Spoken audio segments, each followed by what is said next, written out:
Welcome back to Uprising. I'm Sonali Kolhatkar. Goldman Sachs is celebrating today. The investment conglomerate that profited off of the subprime mortgage crisis posted its highest earnings in 5 years, with its net income growing by 40% to $2.84 billion. The numbers surpassed all economic estimates. Meanwhile, a new report this morning found that CEO pay in the U.S. jumped by more than 12% last year, even as millions of American workers continue to struggle with depressed wages, no benefits, irregular schedules, or even no jobs at all.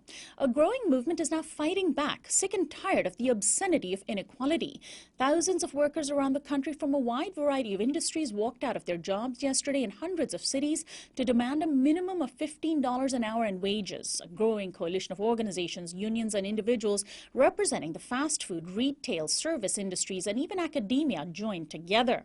The Guardian dubbed it the largest protest by low-wage workers in U.S. history. Even presidential candidate Hillary Clinton, who's eager to campaign on a populist platform, tweeted, quote, "Every American deserves a fair shot at success. Fast food and childcare workers shouldn't have to march in streets for living wages." A starting point for the fight for higher wages and the right to a union began with about 200 fast food workers in New York City only 2 years ago who walked out of their jobs in protest. Yesterday's tax day demonstrations marked a new stage in organizing that has challenged cities, states, and the federal government and the business world to pay workers a living wage. In New York, up to 10,000 people marched in the streets. In Los Angeles, where this program is based, more than 1,000 workers gathered near downtown and marched in a raucous demonstration. The Uprising crew was at the demonstrations, and I spoke with several workers about why they were there. My name is Sophia Chang, and I'm a community organizer with Rock LA, which is the Restaurant Opportunity Center of Los Angeles. And so are members of this organization here today? What is their main reason for being here?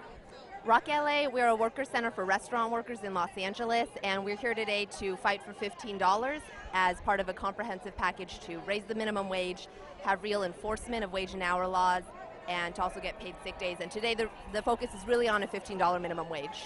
And I'm assuming that restaurant workers are particularly hard hit by low wages because their wages are often dependent on tips?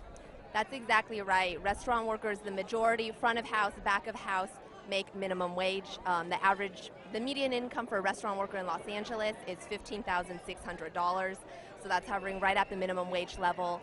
And the restaurant lobby, the corporate restaurant lobby, the California Restaurant Association, has actually been fighting to create a sub-minimum wage for restaurant workers. What they're proposing is that restaurant workers, and actually anybody who makes tips, should continue to make $9 the minimum wage, and they're supposed to supplement the rest by tips. So we're here to say $15 for everybody, and then also for all tipped workers too, need a minimum wage.